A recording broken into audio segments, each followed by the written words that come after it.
So I've got here a prime brisket that I got at Costco. It's about $3.69 a pound, a little over 12 pounds. Looks pretty good first time using a Costco brisket. So we will see how it goes. Now I'm going to trim some of the fat off. This is probably my third brisket I've done, so I'm by no means an expert at trimming the fat. I know some people don't do it. Some people do. I just want to try to get off some of the really big chunks. Like this piece I'm taking off is extremely hard fat that will not render down. There's no need to keep it on there because you just end up throwing it away anyway. So I'm not going to show the whole trimming process, but just give you an idea of what I have trimmed off and what I am doing. Kind of the goal of this video is just to kind of document what I've done. I'm kind of speeding up the process here a little bit, and we will get it going pretty soon. Now that it's trimmed off, I wanted to measure how much actual fat was in that I took off, and it was about 26.86 ounces, so a little over 2 pounds of fat. This is going to be the au jus I'm going to make for the injection and the marinade at the end of the cook. It's basically off of RecTech's video. Some beef base, Worcestershire, au jus gravy, and some water. I'll mix that up and get the brisket injected next.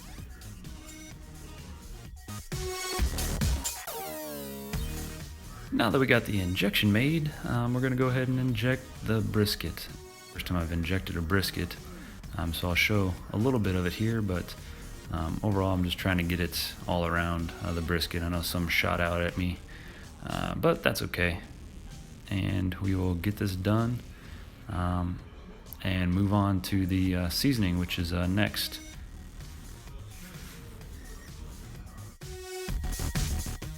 Now comes the rub. I'm going to be using this Jack Daniel's beef rub. I think I picked it up at Kroger. It was about $8. Haven't tried it before. It's got some pretty big pepper flakes in it, some cayenne, some good spice. Hopefully it turns out pretty good. Like I said, I never used it before, so what I've used in the past is kind of the Franklin method, just some salt and pepper. But wanted to try something a little bit different. This looks like it could be pretty good, so I'm just going to go ahead and rub both sides fairly good. And this is all before I go ahead and wrap it in saran wrap and aluminum foil, just so it can rest for about 12 hours or so. Now it's all rubbed down. Gonna get it in that saran wrap and foil and put it in the fridge for about 12 hours.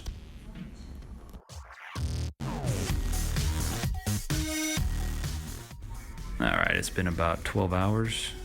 I'm in the fridge, wrapped up. I'm just going to get it unwrapped and put some more rub on it before I get it on the smoker. I'm getting the smoker up to temp right now, so it will be ready to roll. So final step before it goes on the smoker is I'm going to put some more of that Jack Daniel's beef rub that I picked up at Kroger on the briskets, and then it will be ready to go.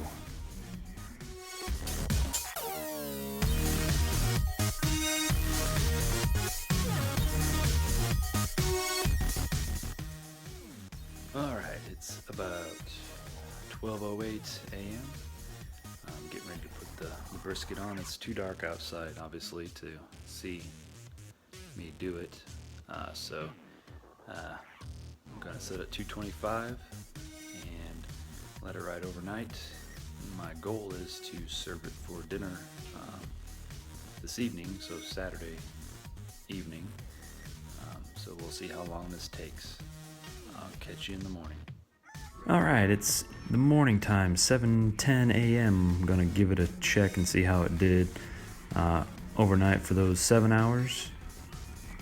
Get my meat probe in there. It's about 136 in the point and about 146 in the flat, so it's coming along pretty good. All right, we are at the 12-hour mark. I'm gonna give it a good check.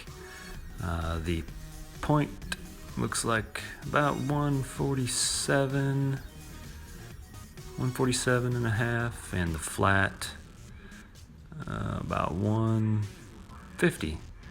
So they're going pretty good. I'm actually going to crank the heat up to about 250. And as you can see, it's been raining really heavy here this early afternoon. So I'm going to crank it up to 250 to get it going just a little bit quicker.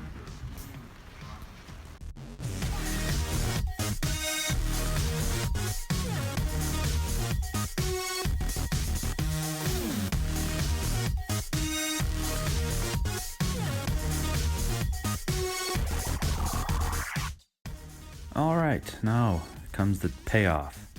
After about 17 hours, the point's about 198, the flat's about 196. They were pretty tender with the probe going in pretty well.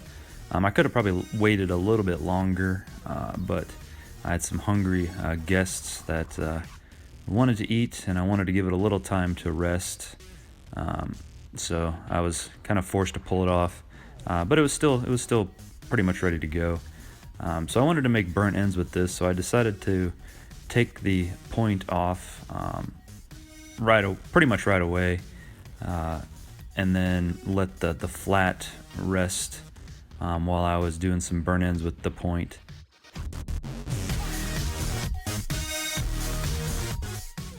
Now, after I removed the points, I was going to set that aside while I added some of the au jus I created earlier based on the TEC recipe.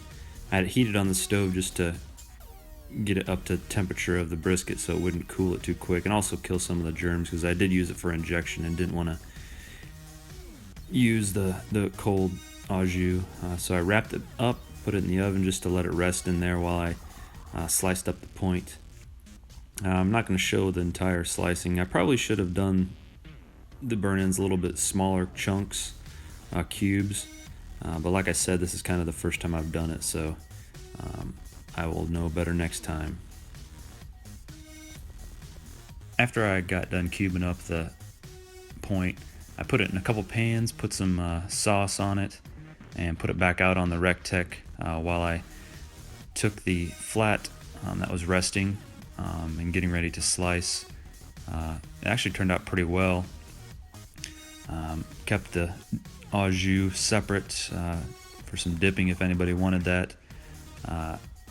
But when I actually started slicing this, I don't know, you can't really tell from this video, but I didn't have it quite right. I couldn't really tell where the grain was, but I quickly noticed that it wasn't the right way, so I had to turn it. You definitely want to make sure you go against the grain, otherwise your brisket's going to be incredibly tough to chew on. So I got it corrected very quickly. Like I said, this is only my third brisket or so.